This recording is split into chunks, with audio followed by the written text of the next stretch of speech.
Hello friends, welcome back to my channel. और आज पहुंच गए हैं हम लोग the last part of this chapter circular system, chapter 8, जिसमें हम लोग स्टडी करेंगे the diseases related to heart and blood vessel, जिसको कार्डियोवैस्कुलर डिजीजेस कहते हैं।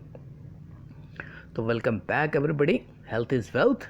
एंड यू कैन सी इस बार तो दिल को हमको देखना है कौन कौन से प्रॉब्लम हो सकते हैं एंड प्रिकॉशंस लेंगे हम लोग, उसके स्टडी करेंगे। Because some of the you can see problems of the heart are the major you can see causes of death और मॉर्बिडिटी। तो सबसे पहले देखते हैं कि सिलेबस में आपको क्या स्टडी करना है। वैस्कुलर डिजीज़ मतलब जो ब्लड वेसल्स से रिलेटेड हैं। देन कार्डियक डिजीज़ जो हार्ट से रिलेटेड डिजीजेस है। एंजियोग्राफी स्टडी करेंगे जो डिटेक्ट करता है हार्ट के blockages. And then heart transplant जो लास्ट पार्ट है कि टर्मिनल कंडीशन में हम लोग एक पर्सन, हेल्दी पर्सन जो है, जो डेथ हो गया है, उसके हार्ट को हम लोग एक ऐसे पेशेंट में, हार्ट पेशेंट्स में हम लोग क्या है ट्रांसफ़र कर सकते हैं by surgical you can see method. तो that is interesting you can see aspect and now it has become possible. Okay, तो चलिए, तो सबसे पहले देखते हैं कार्डियोवैस्कुलर डिजीज़ का मतलब क्या होता है, इसके मेन टाइप्स। तो these are the disorders of blood vessel और हार्ट और बोथ। तो एक्चुअली अगर हार्ट में अगर प्रॉब्लम है तो ब्लड वेसल में उसका असर होगा, और ब्लड वेसल्स में अगर प्रॉब्लम है तो हार्ट में उसका असर होगा। दैट्स वाई दोनों मिला के हम लोग कार्डियोवैस्कुलर डिजीजेस ऐसा you can see what mention करते हैं, या नाम हम लोग ने ऐसा असाइन किया हुआ है। तो वैस्कुलर डिजीज़ कौन कौन से है, मतलब मोर of a vascular disease. Okay, क्योंकि मैंने पहले बताया वैस्कुलर डिजीज़ है तो हार्ट पे भी नेचुरली उसका असर होगा, और हार्ट में कुछ प्रॉब्लम है तो उसका अफेक्ट जो है वेसल्स पे पड़ता है। तो you got hypertension, atherosclerosis, arteriosclerosis, varicose veins and aneurysm. Okay, these are more of a vascular disease. And cardiac disease में आता है आपका CAD, coronary artery disease, angina pectoris, heart failure, heart attack, cardiac arrest. तो one by one we will see each one of them. तो चलिए, तो सबसे पहले देखते हैं हाइपरटेंशन, जिसको HBP भी कहते हैं। रिमेंबर स्टूडेंट्स, हमने ब्लड प्रेशर में भी कैन सी को मेंशन किया था कि it is not related to the brain और you can see mental tension, it is related to the blood pressure. Okay, pressure, तो यहाँ पे टेंशन का मतलब होता है ब्लड प्रेशर, हाइपर मतलब मोर। So the person is having hypertension, you can see feels very uncomfortable, sweating बहुत ज़्यादा होता है, चक्कर जैसा आने लगता है, you can see head के बैक साइड में पेन होता है, and that can be dangerous. Okay, why we will see. तो नॉर्मल ब्लड प्रेशर हमको मालूम है 120 mm mercury systolic blood pressure होता है। मैक्सिमम जो हार्ट जनरेट करता है 80 होता है मिनिमम, जब हार्ट रिलैक्स करता है दैट इज़ डायस्टोलिक। बट अगर ये दोनों वैल्यूज़ बढ़ गए हैं तो there is you can C occurrence of persistent मतलब लगातार, constantly systolic arterial blood pressure अगर 140 या उससे ज़्यादा यू कैन सी दिख रहा है, और साथ में डायस्टोलिक आर्टेरियल ब्लड प्रेशर जो है वो 90 या 90 से ज़्यादा कॉन्स्टेंटली यू कैन सी एक पर्सन का रेस्टिंग फेज में, एक पर्सन रेस्ट पोजीशन में है तब भी उसका you can C systolic pressure 140 plus और आपका डायस्टोलिक प्रेशर 90 प्लस अगर दिख रहा है, इसका मतलब he is suffering from hypertension. So this is the notes. तो हाइपरटेंशन इज मेडिकल कंडीशन जिसमें there is a sustain rise in the blood pressure above the normal level. तो नॉर्मल लेवल हमको मालूम है इट इज़ 120/80, लेकिन अगर वो 140 और 90 से बढ़ गया, more than 140/90 indicate the person is suffering from hypertension. तो उसके कॉजेज़ क्या हो सकते हैं, तो कॉजेज़ देख लीजिए। तो पहला है द मॉर्बिड कंडीशंस, जैसे बॉडी में कुछ एक ऐसी क्रोनिक बीमारी है जैसे ओबेसिटी, डायबिटीज़, फिर ज़्यादा कोलेस्ट्रॉल रिच डाइट खाने से भी बीपी बढ़ता है, heavy smoking and alcoholism, then atherosclerosis and arteriosclerosis जो आर्टरीज का एक मेन डिफेक्ट है जो अभी पढ़ेंगे हम लोग, उससे भी ब्लड प्रेशर बढ़ेगा। और फिर certain secretions like renin, epinephrine और aldosterone, so they actually increase the heart rate. तो उसकी वजह से अल्टीमेटली ब्लड प्रेशर बढ़ जाता है। और फिजिकल एंड इमोशनल स्ट्रेस जो होता है, ज़्यादा एक्सरसाइज करना ओके, तो उससे भी ब्लड प्रेशर हमेशा हाई रहता है। तो सिम्टम्स ओके एंड इफेक्ट क्या है, तो हाइपरटेंशन को एक साइलेंट किलर कहते हैं क्योंकि it remains you can C with the person without you can see any indication. Okay, शुरुआत में ओके, और वार्निंग साइंस क्या है, जैसे हेड एक जो भी बताया, बैक साइड, हेड के बैक साइड में fatigue, tiredness, diseases and heart beat जो होता है वो यू कैन सी फोर्सफुल होता है ज़्यादा। यू कैन सी आप अगर फील करोगे तो हार्ट जो है ज़्यादा you can see strongly you can see beat कर रहा है। ओके, और अगर बीपी 220 को एक्सेस कर सकता है तो उससे ब्लड वेसल्स स्पेशली आपके आर्टेरियल्स, वेन्यूल्स और कैपिलरी बर्स्ट हो सकते हैं, जिससे ऑर्गन डैमेज, ऑर्गन फेलियर, जैसे ब्लाइंडनेस इन द आई आएगा, nephritis, kidney failure, okay, kidney में, और स्ट्रोक और पैरालिसिस अगर ब्रेन में ऐसा हो गया, ब्रेन में अगर blood vessel high blood pressure की वजह से फट गए तो person get die you can see immediately. तो उसका ट्रीटमेंट लास्ट में दिया हुआ है। तो डाइट कंट्रोल करना है, एक्सेसिव सॉल्ट, कैफीन वाले फूड जिसमें कॉफ़ी, टी आता है, कोलेस्ट्रॉल वाले फूड अवॉइड करना है, एडिक्शंस नहीं करना है, दैन रेगुलर लाइट एक्सरसाइज करना है, क्योंकि द पर्सन का ब्लड प्रेशर पहले से हाई है तो ऐसा पर्सन अगर हैवी एक्सरसाइज करेगा ब्लड प्रेशर और बढ़ जाएगा, क्योंकि blood pressure depends upon the physical activity. Then meditation, तो अगर इमोशनल स्ट्रेस है, किसी टेंशन है तो उसके लिए मेडिटेशन इंपॉर्टेंट है, और मेडिकेशन दैट इज़ दवाई लेना है। Some people has to take life long you can see medicine, हर दिन एक गोली लेनी पड़ती है ताकि you can see blood pressure जो है वो कम रहे, उसको एंटी हाइपरटेंसिव ड्रग्स कहते हैं।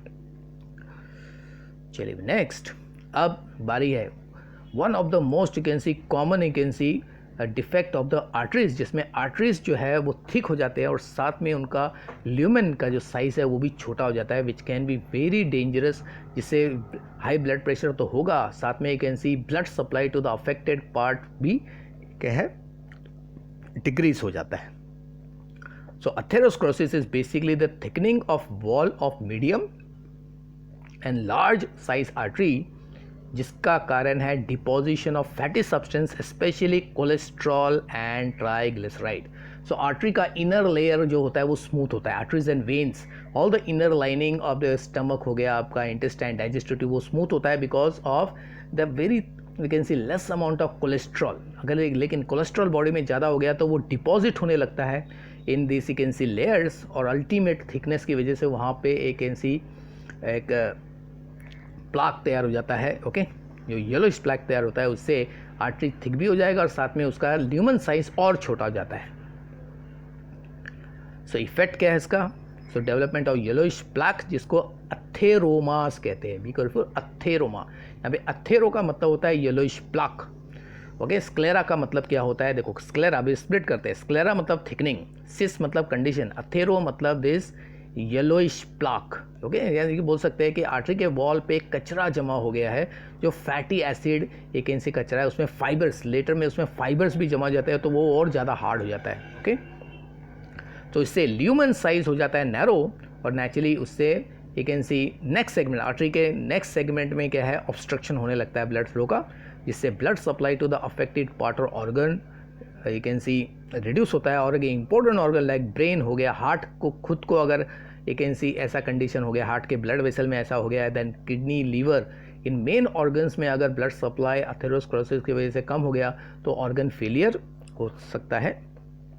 सो अब देखते हैं हम लोग एक actual you can see site tissues histology. तो this is the you can see the slide, the histology slide of the normal artery. You can see the thickness दिख रहा है आपको आर्टरी का, और बीच में नॉर्मल ल्यूमेन साइज दिख रहा है। ओके, लेकिन अगर प्लाक जमा हो गया तो you can see lower side में देखिए यहाँ पे प्लाक जमा हो गया है। Okay, so this is the stained slide, जो हम लोग यू कैन सी लेबोरेटरी में हम लोग चेक करते हैं ना स्लाइड्स को। ओके, परमानेंट स्लाइड्स है ये, there is a partial blockage, और you can see extreme condition में you can see the artery is completely filled with the plaque. Okay, तो उसको टोटल ब्लॉकेज कहते हैं। टोटल ब्लॉकेज की वजह से देखो ल्यूमेन यहाँ पे इतना नीचे, यू कैन सी जो पॉइंटर उसके नीचे ल्यूमेन देखो एकदम छोटा हो गया है। Okay, now so plaque deposit हो गया है, पार्शियल ब्लॉकेज में यू कैन सी 50% ब्लॉकेज दिख रहा है, और राइट साइड में total you can C blockage हो गया है। और टोटल ब्लॉकेज होने के पास में यू कैन सी ब्लीडिंग भी चालू हो जाता है उस अफेक्टेड पॉइंट के जस्ट पहले। तो क्लॉट, और क्लॉट हो जाना और भी dangerous you can see what sign रहता है। Okay, which can be dangerous for the heart. So lumen size you can see it is decreasing okay as the plaque develops. चलिए अभी हम लोग रिप्रेजेंटेशन करते हैं। तो अथेरोमा जो प्लाक है उससे ल्यूमेन साइज हो जाता है डिक्रीज, जिससे द अफेक्टेड पार्ट, जिस पार्ट में यह आर्टरी रन कर रहा है या गया हुआ है, उस पार्ट को ऑक्सीजन और न्यूट्रिएंट्स का सप्लाई कम मिलता है, तो tissue actually start you can C giving signal, distress signals, okay. तो वो सिग्नल जब हार्ट तक पहुंचता है तो हार्ट फिर अपने यू कैन सी प्रेशर को बढ़ा देता है, यानी कि ब्लड प्रेशर उसकी वजह से बढ़ जाता है, ओके। बिकॉज हार्ट को सिग्नल मिलता है कि भाई मुझे खून नहीं मिल रहा है तो आप सप्लाई करो, तो heart you can see tries to force the blood into the arteries, ताकि वो ब्लॉकेज जो है वो यू कैन सी साफ हो जाए। लेकिन अगर ऐसा नहीं हुआ तो ultimately you can see blood pressure keeps on increasing. तो अभी हम लोग यू कैन सी डायग्राम में देखते हैं। सबसे पहला यू कैन सी डायग्राम में आपका नॉर्मल आर्टरी दिख रहा है, जिसमें RBC, WBC and you can see platelets are flowing you can see normally, okay. तो flow is normal. Second slide में आपको देखो येलोइश प्लाक दिख रहा है, डिपॉजिट हो गया है wall of the artery. This is a fatty acid deposit, जिसमें कोलेस्ट्रॉल, ट्राइग्लिसराइड के साथ में फाइबर्स भी होते हैं, और फाइबर की वजह से नेचुरली ये स्टिक हो जाता है with the wall of the artery. तो उसके वजह से देखो प्लाक की वजह से द फ्लो जो हो गया है, यहाँ तक फ्लो हो रहा है, फिर यहाँ से स्लो हो गया है फ्लो। और अगर यू कैन सी कॉन्स्टेंटली ऐसा होता है तो नेचुरली वहाँ पे ब्लीडिंग चालू हो सकता है, बिकॉज फ्रिक्शन डेवलप हो जाता है। फ्रिक्शन की वजह से इनर लाइनिंग डैमेज होते हैं, तो वहाँ पे ब्लीडिंग होता है, तो क्लॉट डेवलप हो जाता है। तो सीवियर कंडीशन में थ्रोम्बस, तो क्लॉट डेवलपमेंट को थ्रोम्बस कहते हैं, विच कैन बी डेंजरस। तो यहाँ पे देखिए ऑलमोस्ट उस क्लॉट की वजह से यू कैन सी जो क्लॉट हो गया है उसकी वजह से ऑलमोस्ट ये ब्लॉकेज कंप्लीट मतलब पूरी तरह बंद हो गया है। तो यहाँ पे जरा सा भी ब्लड सप्लाई नहीं हो रहा है ना। तो यहाँ पे थोड़ा सा हो रहा है, लेकिन यहाँ पे बिल्कुल भी ब्लड सप्लाई नहीं हो रहा है। तो दिस पार्ट, ये जो पार्ट है आगे वाला पार्ट, इसको ऑक्सीजन और न्यूट्रिएंट का यू कैन सी लैक हो जाएगा, मतलब कमी हो जाएगी। तो that part will not function properly, they can fail also. चलिए अभी एक दूसरा टर्म है आर्टेरियोस्क्लेरोसिस। आर्टेरियो मतलब आर्टरीज, स्क्लेरा मतलब हार्ड। तो यहाँ पे भी क्या होता है, आर्टरीज हार्ड हो जाते हैं, but not because of plaque. So that is the ageing process, normal process. You can see when the person crosses about you can see age of 50, तो आर्टरीज जो है उनका डायमीटर जो है मतलब थिकनेस जो है वो बढ़ने लगता है, because of you can C accumulation of fibres. तो उसको हम लोग आर्टेरियोस्क्लेरोसिस कहते हैं। तो इसमें आर्टरीज थिक हो जाते हैं और साथ में हार्ड भी हो जाते हैं ड्यू टू एजिंग प्रोसेस। तो इससे आर्टरी का ल्यूमेन और कम हो जाता है, लेकिन इससे ब्लड सप्लाई में इतना ज़्यादा फर्क नहीं पड़ता, खाली ब्लड प्रेशर बढ़ जाता है। क्योंकि हमने एक ऐसी ब्लड प्रेशर का फैक्टर देखा था, थिकनेस जितना ब्लड वेसल का थिकनेस जितना ज़्यादा होता है, ब्लड प्रेशर उतना ज़्यादा बढ़ जाता है, ओके। तो ये है नॉर्मल आर्टरी और उसका नॉर्मल ल्यूमेन आपको दिख रहा है, okay. This is the normal artery, उसका थिकनेस आप देखिए, अगर ये है, ये इनर लाइनिंग दिख रहा है आपको, ओके। और ये नॉर्मल ल्यूमेन है। अगर आर्टेरियोस्क्लेरोसिस हो गया तो उसमें क्या है कि आर्टरी का जो ये वॉल है, देखिए वॉल वो ज़्यादा थिक हो गया है, क्योंकि उसमें फाइबर्स का लेयर किसी जमा हो गया है, ओके। तो स्पेशली कोलेजन फाइबर्स का अमाउंट बढ़ जाता है, ओके। इसको हाइपरट्रोफी भी कहते हैं ऑफ द आर्टरीज। तो ल्यूमेन बिकम्स नैरो, तो ब्लड सप्लाई नेचुरली थोड़ा सा कम हो जाएगा, ब्लड प्रेशर भी बढ़ेगा। और अथेरोस्क्लेरोसिस देखिए, अभी दोनों में देखिए आर्टेरियोस्क्लेरोसिस और अथेरो में फ़र्क क्या है। अथेरोस्क्लेरोसिस में येलोइश फैटी सब्सटेंसेस डिपॉजिट हो गया है, ओके। और साथ में देखो फ्रिक्शन की वजह से, तो इस हिस्से में फ्रिक्शन डेवलप होता है, जिसकी वजह से यहाँ पे क्लॉटिंग भी डेवलप हो जाता है, ओके, इनर लाइनिंग्स में। तो दैट इज़ मोर डेंजरस। तो atheroma that is yellowish plaque develop हो गया है, और ल्यूमेन का साइज यू कैन सी उसकी वजह से नैरो हो गया है, दैट इज़ मोर डेंजरस। चलिए अब देखते हैं दूसरे वैस्कुलर डिजीज, वेरिकोज वेन्स क्या होते हैं। तो वेन्स में वेल्व्स होते हैं, जिसका काम है कैन सी ब्लड फ्लो को एक पर्टिकुलर डायरेक्शन में मेंटेन करना, back flow of the blood उसको प्रिवेंट करना। तो ये दिख रहा है आपका, जैसे वेन्स के वेल्व्स के through you can see blood pass होता है, तो वेल्व्स बंद हो जाते हैं, उससे यहाँ पे जो ब्लड है वो फिर नीचे ड्रॉप नहीं होगा। लेकिन अगर वेल्व्स ठीक से कैन सी क्लोज नहीं होते हैं तो ब्लड लीक आउट होता है, वो बैक फ्लो करता है, वाल्व अगर ओपन हो गया तो, ओके। तो blood flow can see back flow होने लगता है, और तब वेन्स में ऐसे दो सेगमेंट, दो वाल्व्स के बीच में ब्लड जमा हो जाता है। तो वेन्स में एक कैन सी स्वेलिंग या सूजन जैसा होता है, ओके, उसको वेरिकोस वेन्स कहते हैं।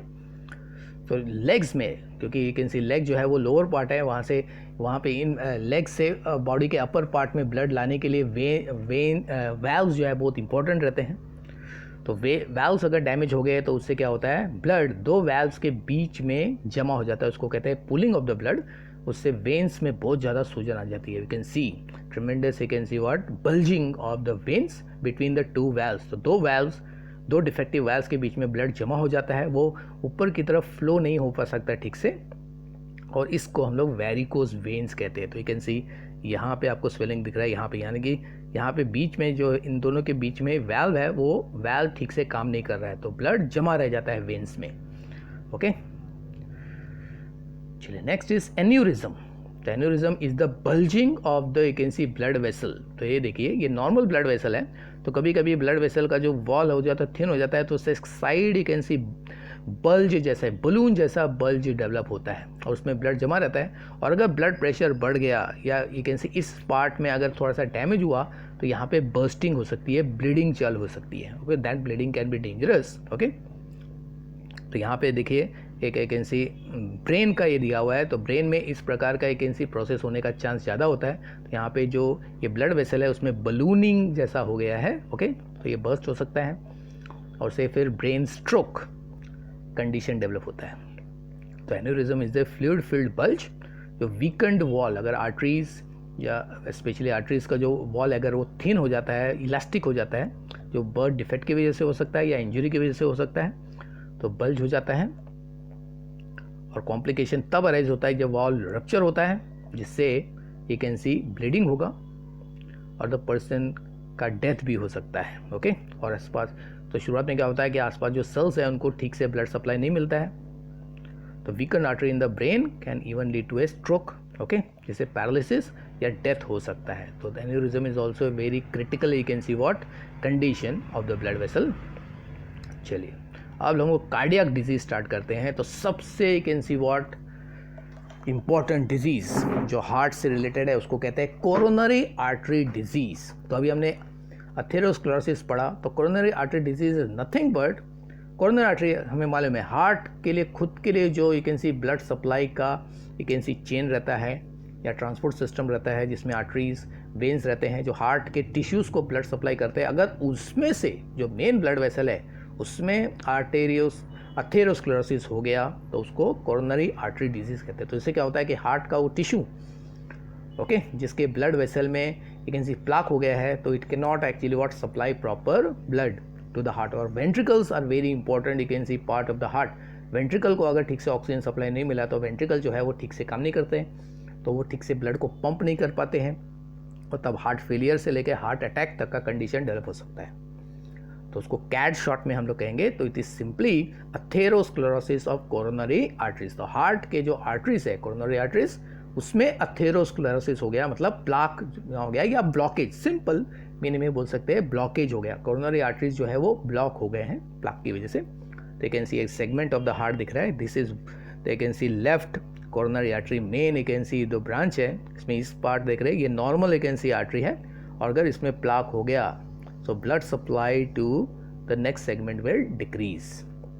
तो अगर ऐसा हो गया तो जो लोअर हिस्सा है वेंट्रिकल का, तो ये जो हिस्सा है वेंट्रिकल का ये सबसे इंपॉर्टेंट है, क्योंकि यहाँ से ही फोर्स डेवलप होता है वेंट्रिकल के कॉन्ट्रैक्शन का. तो इतना हिस्सा अगर डैमेज हो गया तो ventricle you can see functioning affect होता है.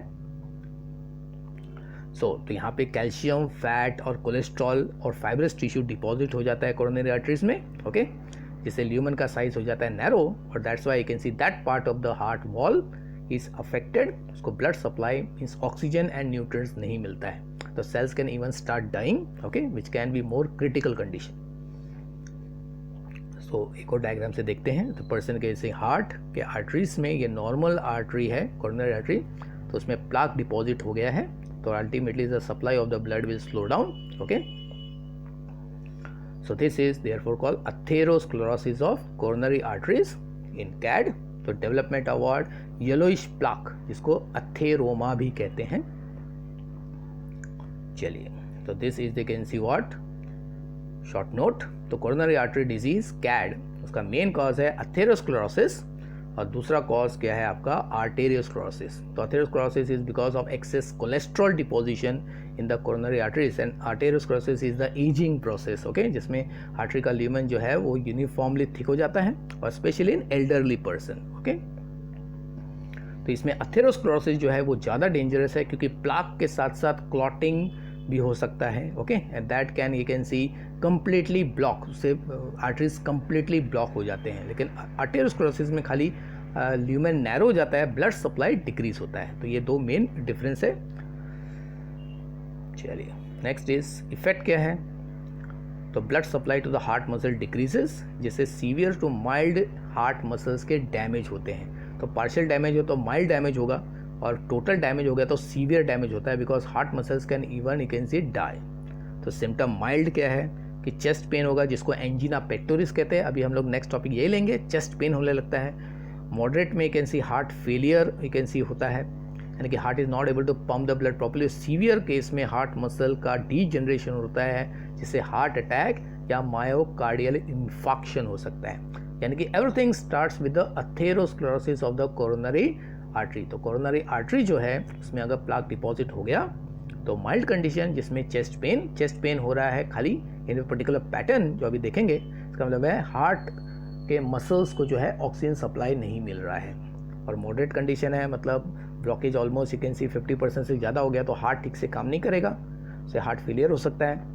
और सीवियर कंडीशन में heart tissues get completely damage, degenerate, तब हार्ट अटैक होता है। तो प्रिवेंशन सेम वही है कि restriction diet, high vacancy fatty diet नहीं खाना है, स्मोकिंग एडिक्शन को आपको क्या है रिड्यूस करना है, then light exercise, okay, stress leave करना है, देन प्लाक को डिसॉल्व करने वाले मेडिकेशन मतलब दवाई लेनी है जो प्लाक को डिसॉल्व करते हैं, ओके। और फाइनल कंडीशन में अगर उससे नहीं हुआ तो फिर एंजियोग्राफी, एंजियोप्लास्टी और बाईपास सर्जरी करने का यू कैन सी टाइम आ जाता है। चलिए अब देखते हैं एंजीना पेक्टोरिस। तो angina pectoris is a you can see indication कि हार्ट को ठीक से ब्लड सप्लाई नहीं मिल रहा है, स्पेशली ऑक्सीजन नहीं मिल रहा है, तो उसको एंजाइना भी कहते हैं। तो उससे एक स्ट्रैंगलिंग फीलिंग होता है चेस्ट में, तो ऐसा लगता है कि चेस्ट हेवी हो गया है, severe pain you can C chest में होने लगता है, जो स्प्रेड होता है, देखते हैं। और उसका कारण है कि आर्टरीज ब्लॉक हुआ है, उसमें ब्लड फ्लो ठीक से नहीं हो रहा है। तो मेन कॉज जो है वो है blockage of coronary artery due to atherosclerosis. और ये generally middle age and elderly people, मतलब after you can see 40 years के बाद में नेचुरली एंजाइना होने का चांस बढ़ जाता है, ओके। देन तो इट इज ए सीवियर, तो कॉमनली देखेंगे तो एंजाइना पेक्टोरिस का डेफिनेशन है इट इज ए एक्यूट, मतलब शॉर्ट ड्यूरेशन के लिए severe chest pain due to ischemia of the heart muscle. Ischemia means what, देखते हैं। Ischemia means decrease in the supply of oxygenated blood to the heart muscle. तो body के किसी भी part को अगर ऑक्सीजन सप्लाई नहीं मिलता है ठीक से तो उसको एस्चीमिया कहते हैं। जैसे ब्रेन को अगर नहीं मिल रहा है तो ब्रेन एस्चीमिया, किडनी को नहीं मिल रहा है तो किडनी एस्चीमिया, हार्ट को नहीं मिल रहा है तो हार्ट एस्चीमिया। और इसमें जो पेन होता है, टिपिकल चेस्ट पेन जो होता है, एक ही पॉइंट पे वो अगर चेस्ट पेन हो रहा है तो generally it indicate they can see your lung infection या it indicates the you can see acidity of the stomach. लेकिन अगर चेस्ट में पेन हो रहा है, देखो यहाँ पे पेन हो रहा है, हार्ट के आसपास पेन हो रहा है, और पेन नेक रीजन में और आपके लेफ्ट फोर आर्म में अगर स्प्रेड हो रहा है, तो ये जो जोन दिख रहा है हार्ट चेस्ट पेन जो है, सेंट्रल पेन जो है, इस एरिया में अगर स्प्रेड हो रहा है तो इसका मतलब है हार्ट को ठीक से यू कैन सी ऑक्सीजन नहीं मिल रहा है, यानी कि heart is actually crying for you can C supply of oxygen, okay. इसके लिए वो सिग्नल जो जनरेट करता है वो इस पैटर्न में यू कैन सी चेस्ट में स्प्रेड होता है। चेस्ट से वो you can C neck region, jaws और आपके you can C left arm तक वो स्प्रेड होता है। तो जितना यू कैन सी ज़्यादा स्प्रेड होगा उतना ज़्यादा सीवियर कंडीशन रहता है, ओके। जैसे हार्ट छटपटा रहा है, ओके, कि मुझे ऑक्सीजन चाहिए, मुझे न्यूट्रिएंट्स चाहिए। तो दिस इज द नोट। तो angina pectoris simply means the severe you can C acute chest pain, okay, इसमें चेस्ट में पेन डेवलप होता है। इसका इंडिकेशन है कि हार्ट को ठीक से ब्लड सप्लाई नहीं हो रहा है। तो वो हैवी एक्सरसाइज और स्ट्रेस से भी होता है, that's one reason. Heart overload हो गया उससे भी होता है, और दूसरा हो गया कोरोनरी आर्टरी जो है वो अगर ब्लॉक हो गया तो उससे भी होता है, ठीक है। फिर सिम्टम्स हैं चेस्ट पेन जो lower neck you can see, lower jaw, left shoulder, left arm तक स्प्रेड होता है, जैसे चेस्ट में हेवीनेस आता है बहुत। और सिम्टम्स जनरली अगर if it is not because of atherosclerosis तो रेस्टिंग कंडीशन से भी एंजिना पेक्टोरिस क्या है रिलीव हो जाता है, ओके। इसके जो लोग हद से ज़्यादा एक्सरसाइज वगैरह करते हैं तो चेस्ट में पेन होने लगता है और वो यू कैन सी थोड़ा सा you can C left side में स्प्रेड होता है, तो माइल्ड एंजीना कहते हैं उसको। लेकिन अगर एथेरोस्क्लेरोसिस की वजह से है तो the conditions is very severe, तो आर्म्स तक पेन क्या है, रेडिएट होता है। तो heart failure is the condition in which heart is not able to function properly, क्योंकि you can see the blood supply to the heart, और you can see signal system जो है, हार्ट को जो कंट्रोल करने वाला सिग्नल सिस्टम है, अगर वो ठीक से काम नहीं कर रहा है तो हार्ट ठीक से ब्लड को कलेक्ट करके पंप नहीं कर पाता है। तो इसके दो टाइप है।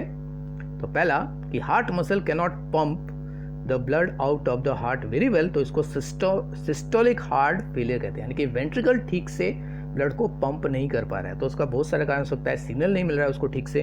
ओके, दूसरा अगर हार्ट मसल स्टिफ हो गए हैं, हार्डिश हो गए हैं, तो वो ठीक से ब्लड कलेक्ट नहीं कर पाते, तो उसको डायस्टोलिक हार्ट फेलियर कहते हैं। ओके, तो that is also the cause of the ageing process में भी हार्ट फेलियर होता है। ओके, क्योंकि मसल्स में फाइब्रस लेयर जमा हो जाता है, इससे वो ज़्यादा यू कैन सी हार्ड हो जाते हैं, इसकी वजह से they can not actually collect the blood properly. चलिए, हार्ट फेलियर के नोट्स है, so you can C go through it.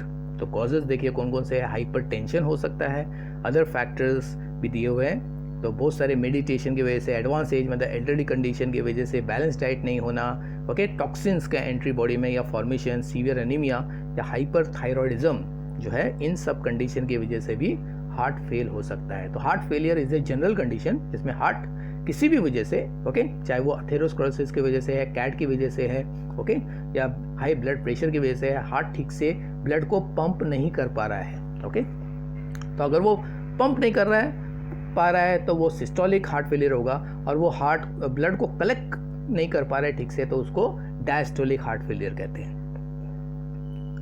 फिर heart attack, most severe you can see what heart disease है which can lead to death, this is the leading cause of the death. Okay, तो heart attack जिसको myocardial infarction भी कहते हैं, myo मतलब muscle, cardia मतलब heart, तो heart के मसल जो है दे हैव डीजनरेटेड, डीजनरेशन को इन्फॉक्शन कहते हैं, यानी कि एक बार कोई टिश्यू अगर मर गया वो फिर से अगर जनरेट नहीं हो पाता है तो उसको इन्फॉक्शन कहते हैं। तो हार्ट के मसल्स को अगर you can see because of atherosclerosis, CAD, समय पे ट्रीटमेंट नहीं लिया, तो एक टाइम ऐसा आता है कि हार्ट के मसल जिनको ऑक्सीजन बिल्कुल नहीं मिलता है, दे स्टार्ट डाइंग, तब MI you can see that heart attack start हो जाता है। तो is severe damage of heart muscle due to inadequate blood supply, mainly due to CAD. तो कैड को अगर समय पे डिटेक्ट नहीं किया तो उससे terminally you can see what heart attack आ जाता है।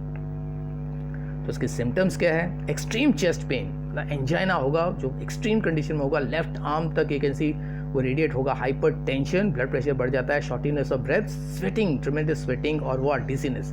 ये यू कैन सी 5 सिम्टम आपको अभी ध्यान देना है। अगर कोई भी पर्सन बोल रहा है एक्सट्रीम चेस्ट पेन हो रहा है और साथ में यू कैन सी बहुत ज़्यादा उसको पसीना आ रहा है, उसका ब्लड प्रेशर राइज हो गया है, 150 के ऊपर चल जाता है, फिर वो तेज ब्रीथ्स ले रहा है और साथ में यू कैन सी चक्कर आने को कह रहे हैं, तो ऐसे सब सिम्टम्स इंडिकेट कर रहा है कि उसको हार्ट अटैक आ रहा है। मतलब हार्ट के जो टिश्यूज़ है, you can see the tissue, इतने हिस्से को देखे ब्लड सप्लाई मिलता है, तो यहाँ पे हार्ट जो है वो काला पड़ गया है, मतलब वो यू कैन सी मर गए हैं, सेल डेथ हो गया, कार्डियक मसल्स हैव डाइड।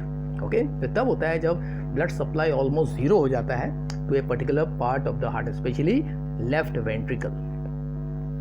तो silent heart attack you can see is the mild you can see heart attack कहते हैं, जो धीरे धीरे डेवलप होता है without the knowledge of the person. और इसको साइलेंट इसके लिए कहते हैं क्योंकि अभी जो हमने सिम्टम्स देखा, ये कोई भी सिम्टम यू कैन सी एक पर्सन में डिटेक्ट नहीं होता है। जनरली मेल्स में साइलेंट हार्ट अटैक जो है उसका होने का चांस ज़्यादा रहता है। तो दूसरे कार्डियोवैस्कुलर डिजीज देखते हैं, कंजेस्टिव हार्ट फेलियर तब होता है जब लंग जो है ठीक से ब्लड को ऑक्सीजनेट नहीं कर पा रहा है बिकॉज ऑफ इन्फेक्शन और अदर फैक्टर, निमोनिया की वजह से। अगर लंग ठीक से काम नहीं कर रहा है तो फिर हार्ट जो है वो ऑक्सीजनेटेड ब्लड सप्लाई नहीं कर पाता है, तो उसको कंजेस्टिव हार्ट फेलियर कहते हैं। कार्डियक अरेस्ट मतलब because of any you can see what problem, जैसे चेस्ट में मार लगा जोर से या कोई गलत मेडिसिन खा लिया, करेक्ट नो, या शॉक लगा, हार्ट स्टॉप्स बीटिंग सडनली, उसको कार्डियक अरेस्ट कहते हैं and it can be revived. Okay, chest को दबा के हम लोग इस हार्ट को फिर से रिवाइव कर सकते हैं इलेक्ट्रिकल करंट देके। ओके, कोरोनरी थ्रोम्बोसिस, जब आर्टरीज में क्लॉट डेवलप हो जाता है बिकॉज ऑफ इंटरनल इंजरी, तो उसको कोरोनरी थ्रोम्बोसिस कहते हैं। ओके, चलिए अब देखते हैं कि ये कैड जैसी ब्लॉकेज जो है atherosclerosis of the coronary artery, तो उसको डायग्नोसिस कहते हैं, कैसे करते हैं, उसके लिए है एंजियोग्राफी। तो angiography is nothing but x ray taken of the arteries of the heart, ताकि ब्लॉकेज का एग्जैक्ट पोजीशन लोकेट हो। तो आपको ये देखो, ये है x ray image of the can see, ये है नॉर्मल आर्टरी जो हार्ट के सरफेस पे है आपका लेफ्ट, ओके। तो वो अभी नॉर्मल है, उसमें ब्लड जो शेडो है आर्टरीज का क्लियरली दिख रहा है, लेकिन यहाँ पे देखिए, यहाँ पे इस जगह पे शेडो नहीं दिख रहा है, यानी कि यहाँ पे ब्लॉकेज है। तो ये कैसे देखते हैं हार्ट के वॉल्स में शेडो कैसे आता है, क्योंकि एक्सरे आपको मालूम है it only do not pass through the you can see what hard you can C materials, okay. Soft tissues, heart हो गया, आर्टरी, वो तो सॉफ्ट होता है, उसका शेडो कैसे आता है। तो उसके लिए इंजेक्शन दिया जाता है, एक स्पेशल डाई ब्लड में इंट्रोड्यूस करते हैं, उसको रेडियो कंट्रास्ट डाई कहते हैं। तो ये डाई जो है एक्सरे में दिखाई देता है, ओके। तो अगर ब्लॉकेज है तो उतना हिस्से का शेडो नहीं दिखेगा। तो यहाँ पे देखो, इतने हिस्से का शेडो नहीं दिख रहा, पर इस हिस्से में ब्लॉकेज है, okay. So the x ray imaging of the heart blood vessel दिख रहा है आपको, जिसमें ये नॉर्मल है और यहाँ पे ब्लॉकेज दिख रहा है। Check the pointer end. और फिर देखिए एक और image you can see heart के ब्लड वेसल पे दिख रहा है, ओके। तो यहाँ पे ये आपका क्या है, normal blood you can C supply दिख रहा है, शेडो दिख रहा है, मतलब ब्लड सप्लाई हो रहा है। और इस यू कैन सी ब्रांच में, ओके, इसको LAD कहते हैं, left arterial you can see what distributor. तो यहाँ पे ब्लॉकेज दिख रहा है, यहाँ पे देखिए छोटा सा शेडो नहीं दिख रहा है इस पार्ट में, यानी कि यहाँ पे ब्लॉकेज है, 80% blockage according to you can see the study हम लोग आइडेंटिफाई कर सकते हैं। तो अभी ट्रीटमेंट क्या है, ब्लॉकेज को रिमूव कैसे करेंगे या उसको क्लीन कैसे करेंगे। तो उसके लिए पहला है केमिकल या मेडिसिन दिया जाता है बॉडी में, हमारे खुद के बॉडी में केमिकल होता है जो ब्लॉकेजेस को एक्चुअली डिसॉल्व करता है, उसको प्लाज्मिन कहते हैं, ओके। या दूसरे केमिकल्स भी है जिसको ब्लड में क्या है रिलीज किया जाता है, ओके, जो क्या करता है क्लॉट को डिसॉल्व कर देता है या प्लाक को डिसॉल्व कर देता है। तो उसके लिए कभी कभी कैथेटर, एक ट्यूब इंट्रोड्यूस करना पड़ता है इन दैट अफेक्टेड एरिया। तो एंजियोग्राफी करके मालूम पड़ता है कि कौन सी आर्टरी में ब्लॉकेज है, तो एग्जैक्टली उस पॉइंट में एक ट्यूब जिसको कैथेटर कहते हैं इंट्रोड्यूस करके डायरेक्ट केमिकल वहां पे इंजेक्ट किया जाता है। दूसरा जो सबसे can see what common and effective method है कि ब्लॉकेजेस को रिमूव करना है, उसके लिए एंजियोप्लास्टी टेक्निक है, जिसमें स्टेंट, एक वायरी ट्यूब इंट्रोड्यूस करते हैं या बलून इंट्रोड्यूस किया जाता है। यहाँ पे स्टेंट इंट्रोड्यूस कर दिया है उस ब्लॉकेज एरिया में with the help of A can see A tube, okay. तो यहाँ पे ट्यूब इंसर्ट करते हैं, बाद में उसको इन्फ्लेट करते हैं, वहाँ पे रिंग जैसा एक कैन सी मैश जो है वायरी कैन सी मैश इंट्रोड्यूस किया, उसको स्टेंट कहते हैं। और दूसरा है बलून से नेचुरली ब्लॉकेज को ओपन कर देते हैं, ओके। तो उसको बलून सर्जरी भी कहते हैं और स्टेंट सर्जरी भी कहते हैं। तो इससे ब्लॉकेज क्या है ओपन हो जाता है। तो ये तब करते हैं जब मेडिसिन से वो ब्लॉकेज जो है रिमूव नहीं हो पा रहा है, और जब ये दोनों you can see method you can C fail होते हैं तब बाईपास करना पड़ता है, ओके। तो ब्लॉकेज के दोनों एंड को यू कैन सी, यहाँ पे देखिए ये जो आर्टरी है यहाँ पे ब्लॉकेज है, तो उस आर्टरी के यू कैन सी दोनों एंड को फिर एक वेन से कनेक्ट कर दिया जाता है, जिसको बाईपास कहते हैं। क्या कहते हैं? बाईपास। तो when of you can see generally lower leg से रिमूव करके उसको you can C blocked artery के दो एंड्स के साथ जोड़ दिया जाता है। तो यहाँ पे देखिए यहाँ से यू कैन सी कनेक्शन करके यू कैन सी यहाँ पे जोड़ दिया है, ओके। तो उसको बाईपास ग्राफ्ट कहते हैं। चलिए अब देखते हैं प्लाक और थ्रोम्बस में फर्क क्या है। तो देखिए अब ये ब्रेन का एक एग्जांपल है। तो प्लाक मतलब दिस इज द प्लाक, मतलब आप फैटी डिपॉजिट अगर हो गया है तो उसको अथेरोस्क्लेरोटिक प्लाक कहते हैं। और अगर कहीं पे ब्लड जमा हो गया है उसके वजह से ब्लॉकेज होता है उसको ब्लड क्लॉट कहते हैं, उसको थ्रोम्बोसिस भी कहते हैं, ओके। तो ये फर्क है। तो इन दोनों को वैकेंसी क्लीन करने का एक और तरीका है वैकेंसी सोनोग्राफी मेथड यूज करके vacancy focused ultrasound waves, strong ultrasound waves vacancy वो इंट्रोड्यूस करते हैं। जिस तरह सोनोग्राफी किया जाता है to get the image of the internal organ, उसी टेक्निक में एक वैकेंसी फोकस्ड अल्ट्रासाउंड जो है वो यूज़ करके क्लॉट को डिसॉल्व कर दिया जाता है। तो उसको क्लॉट बस्टर भी कहते हैं। तो क्योंकि आर्टरीज में क्लॉटिंग हो गया है तो वहाँ पे ब्लॉकेज हो गया है, तो फिर अल्ट्रासाउंड वेव जो है उस पॉइंट में फोकस किया जाता है मल्टीपल वैकेंसी एंगल से, और तब क्लॉट वैकेंसी डिसॉल्व हो जाता है। तो that is also one of the way by which plaque and thrombus can be removed. तो this is one of the vacancy new method which is been developed. चलिए last is extreme condition में जो heart fail अगर किसी का हो गया है उसको तो कुछ हद तक हम लोग ठीक कर सकते हैं, लेकिन अगर वैकेंसी अगर आपका कार्डियक अरेस्ट हो गया है, हार्ट के टिश्यूज अगर पूरी तरह मर चुके हैं, हार्ट फिर एक्चुअली वो काम नहीं कर पाता है, तब एक ही तरीका उस पर्सन को यू कैन सी रिवाइव करने का कि किसी दूसरे पर्सन का या इवन एनिमल, शुरुआत में एनिमल्स के हार्ट को भी हमने प्लांट किया था, ओके। तो it is a replacement of severely damage heart of a patient with healthy heart of A donor individual. तो यहाँ पे हम लोग क्या करते हैं कि हार्ट के जो इतना हिस्सा जो आपको दिख रहा है लेफ्ट साइड में, तो heart along with the you can C main trunk जो वेसल्स है, इसको कट किया जाता है इतना हिस्सा, और उसको फिर एग्जैक्टली उसी पोजीशन में लाइगेट किया जाता है। तो ब्लड वेसल्स को भी लाइगेट किया गया है, ओके। ऑरिकल्स, वेंट्रिकल्स जो है उसको लाइगेट कर देते हैं। तो डोनर इंडिविजुअल कौन हो सकता है? ब्रेन डेड पर्सन, ओके, ऐसा पर्सन जिसका डॉक्टर ने डिक्लेयर किया कि ब्रेन अभी फेल हो गया है, फिर recently dead person because accident और कैन सी नॉर्मल डेथ, और यू कैन सी एनिमल का हार्ट, उसमें पिग और गोट, इसका हार्ट जो है ह्यूमन में मैच करता है, लेकिन यू कैन सी फिट करने से पहले यू कैन सी टिश्यू और ब्लड को टेस्ट किया जाता है, वो कंपैटिबल होना चाहिए, नहीं तो सीवियर क्या होगा, इम्यून रिएक्शन हो सकता है। तो it is required for those person जिसमें एंड स्टेज हो गया हार्ट फेलियर का या सीवियर कैड जैसे हार्ट अटैक आने का यू कैन सी 100% चांस है, तब यू कैन सी हार्ट को रिप्लेस किया जाता है।